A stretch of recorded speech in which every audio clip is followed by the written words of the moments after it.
ఈరోజు ఒకటి తర్వాత ఒకటి సంఘటనలు న్యాయవాదులను పురిగొల్పే విధంగా ఉన్నాయి. మొన్న ఎండి ఖలీల్ అనే అడ్వకేట్పై మాటలకు దౌర్జన్య స్థాయిలో మనమందరం ఏకకంఠంగా ఖండించాల్సిన విషయం. ఆయన డబుల్ బెడ్రూమ్ ఆల్రెడీ అలాట్మెంట్ అయిన వారి కోసం హైకోర్టు WP నెంబర్ 25/783 25/738 కేసు వేశారు. దాంట్లో తిరగడం జరిగింది. పోలీస్ స్టేషన్ ఆయన డాక్యుమెంట్స్ అన్ని రద్దు చేశాడు.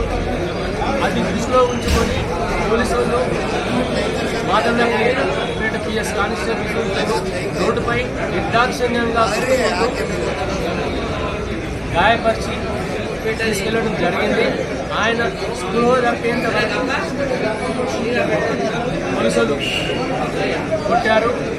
దీన్ని మేము ఖండిస్తూ ఆ పోలీసులు ఎవరైతే కానిస్టేబుల్స్ కానీ ఎస్ఐ కానీ ఏసీపీ కానీ వాళ్ళందరినీ సస్పెండ్ చేయాలి. అలాగే మొన్న మా లైబ్రేరియన్ దయాకర్ అనే అడ్వకేట్పై దయాకర్ ఆయనపై కూడా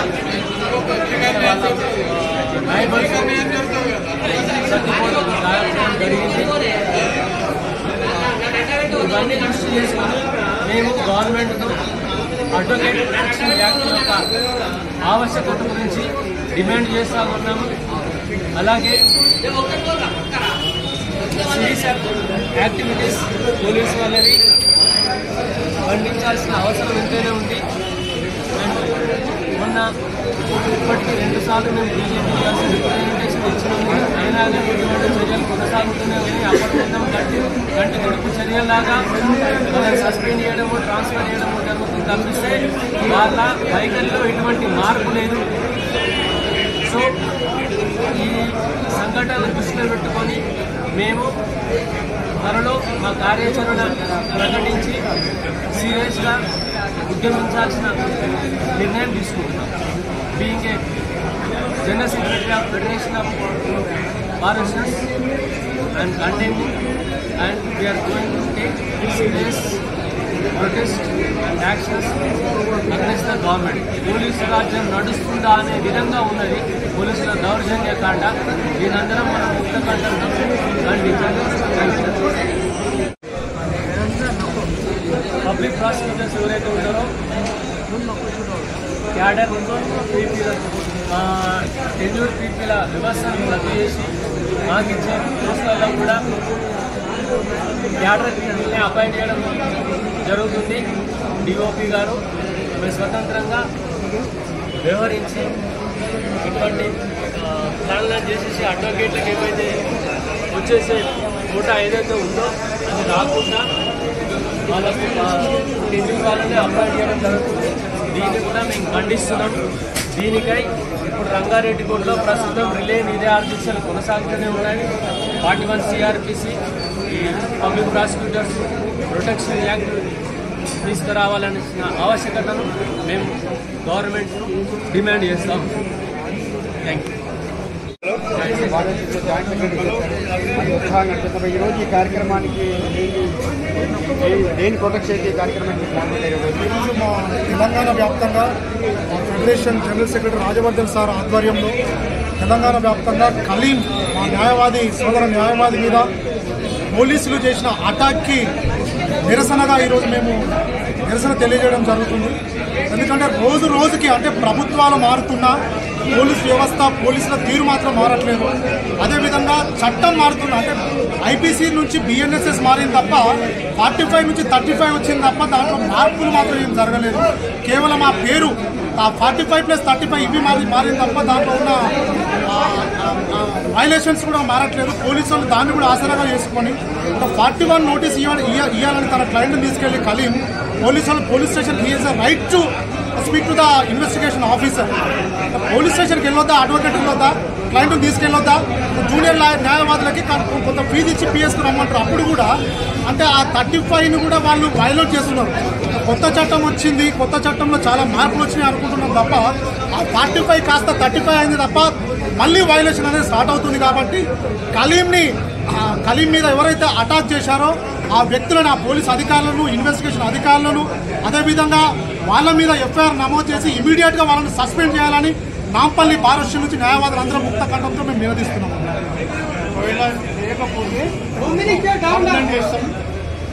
ఒకవేళ సస్పెండ్ చేయకపోతే ఇదే బైకట్ నిరసన అనేది రాష్ట్ర వ్యాప్తంగా అదే కాస్త దేశవ్యాప్తంగా కూడా చేసే అవకాశాలు ఉంటాయి. కాబట్టి తక్షణమే డీజీపీ గారు స్పందించాలని కోరుకుంటున్నాను.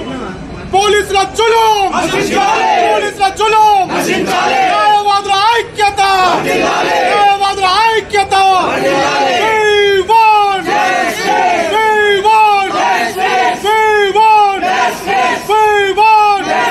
పోలీసుల జులుం, పోలీసుల జులుం, పోలీసుల జులుం. మరి రాష్ట్ర వ్యాప్తంగా కూడా దురదృష్టవశాత్తు న్యాయవాదుల మీద తరచుగా ఓ పక్క పోలీసులు మరి న్యాయవాదులను, న్యాయ వ్యవస్థను గౌరవించవలసినటువంటి పోలీసు ఉద్యోగాలు చేస్తూ మరి న్యాయ వ్యవస్థలో కీలకమైనటువంటి న్యాయవాదుల మీద కూడా చూడకుండా మరి వాళ్ళని విచక్షణ రహితంగా ఒక వీధి రౌడీల మాదిరిగా అలాంటి వాళ్ళకేమో చూస్తున్నాం మనం. వాళ్ళ వీధి రౌడీలకు రాచమర్యాదలు చేస్తూ న్యాయవాదులను నడి రోడ్ల మీద కొట్టడము, ఇంటి నుండి దౌర్జన్యంగా లుంగి పైన, బనీన్ పైన కూడా గతంలో కుకట్పల్లిలో చూసాము. నిన్నగాక మొన్న కలీం అడ్వకేట్ మీద ఆ రకంగా చూసాము.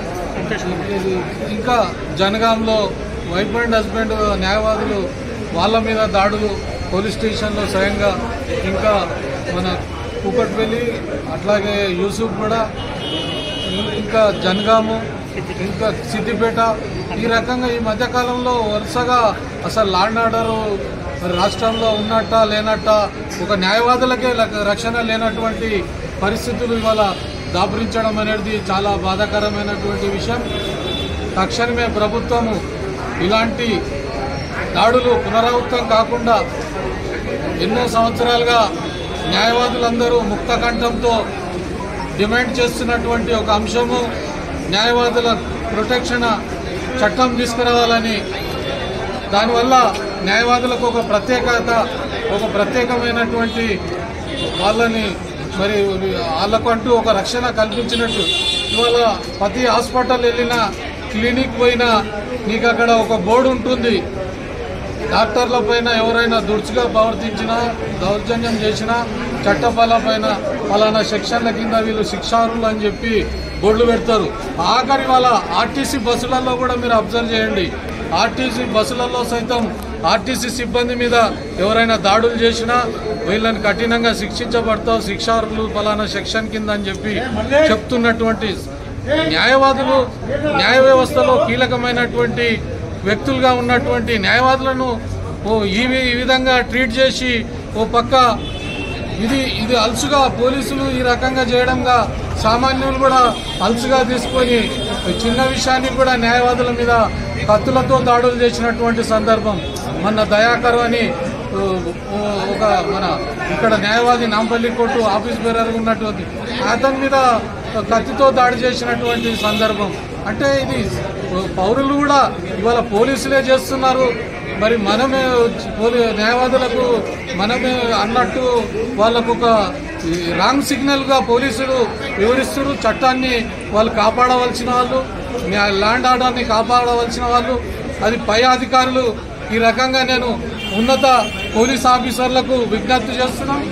ఇలాంటివి కింది స్థాయి ఎస్ఐ స్థాయి, ఇన్స్పెక్టర్ స్థాయి, కానిస్టేబుల్ స్థాయి అధికారులు వాళ్ళ విధుల్ని సక్రమంగా నిర్వహించకుండా వాళ్ళ అధికారాన్ని దుర్యోగం చేస్తూ ఇలాంటి దాడులకు పాల్పడుతున్నారు. తక్షణమే దీన్ని పెద్ద ఎత్తున ఇష్యూ కాకుండా పోలీస్ డిపార్ట్మెంట్ కూడా వాళ్ళ డిపార్ట్మెంట్ని బదలాం కాకుండా వాళ్ళ డిపార్ట్మెంట్ కూడా చెడ్డ పేరు రాకుండా తక్షణమే ఇలాంటి అధికారుల పైన చర్యలు తీసుకోవాలి, ఎంబడే సస్పెండ్ చేయాలి. లేదంటే భవిష్యత్తులో మరి న్యాయవాదులందరూ కూడా పెద్ద ఎత్తున మళ్ళీ ఇలాంటి సంఘటనలు పునరావృతం అయితే ఈ సందర్భంగా మేము డిమాండ్ చేస్తున్నాం.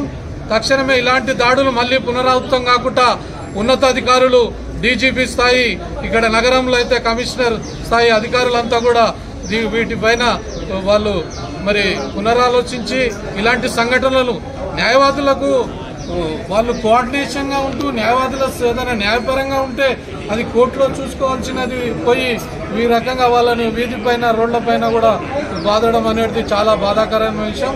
ఈ సంఘటనలు మళ్ళీ పునరావృతం కాకుండా ఉండాలని న్యాయవాదులందరం కూడా ఈరోజు వివిధ కోర్టులలో బైకాట్లు చేసి మరి నాంపల్లి కోర్టు బార్ అసోసియేషన్ అధ్యక్షులు రాజవర్ధన్ రెడ్డి గారి నాయకత్వంలో ఇక్కడ నాంపల్లిలో చేస్తున్నాం. అదేవిధంగా తక్షణమే ప్రభుత్వం కూడా ఈ న్యాయవాదులకు రక్షణ చట్టాన్ని వెంబడే ఈ అసెంబ్లీ సమావేశాలలో దాన్ని మరి తీసుకురావాలని, ఇంకా కర్ణాటకలో మరి రాజస్థాన్ అక్కడ ఈ చట్టాన్ని తీసుకురావడం అనేది జరిగింది. దాంట్లో కూడా కొన్ని లొసుకులు అవి ఉన్నాయి, అవి సవరణలు చేసి పకడ్బందీగా మన తెలంగాణలో మరి ఇప్పుడున్నటువంటి ప్రభుత్వం అన్న ఈ న్యాయవాదుల రక్షణ చట్టాన్ని తీసుకురావాలని మేము న్యాయవాదుల తరఫున మేము డిమాండ్ చేస్తున్నాం. న్యాయవాదుల ఐక్యత, న్యాయవాదుల ఐక్యత. Long live advocate long live.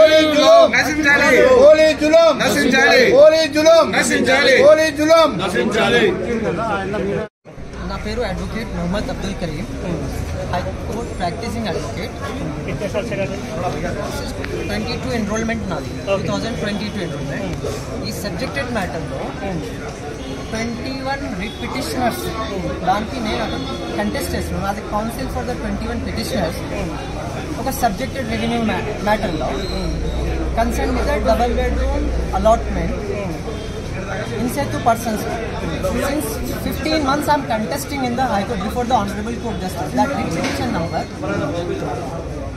25738 of 2023. దీంట్లో వచ్చిన ఆర్డర్ లాస్ట్ నెల 22 వచ్చింది కంటెస్టెడ్ డిస్పోజ్ మ్యాటర్లో. దాంట్లో competent concern authority district collector bond ఉన్నారు. ఆ ఆర్డర్లో స్పెసిఫిక్ కేస్ అనే డైరెక్షన్ ఇచ్చి కన్సర్న్ తహసీల్ ఆఫీస్ స్టాఫ్ మీద, కుమారు మీద in accordance with law strictly enquiry conduct చేయాలి. విత్ ఇన్ లిమిటేషన్ టైం ఇచ్చేసి కోర్టు అదే ఆర్డర్ పాస్ చేసి డిస్పోజ్ చేసింది ఆ matter.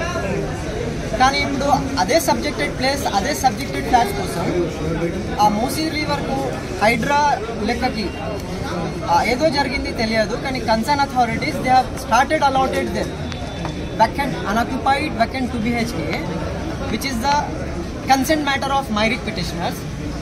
And my writ petitioners and me as the law-abiding citizens having the consent subjected matter. So, akkada aa subjected place lo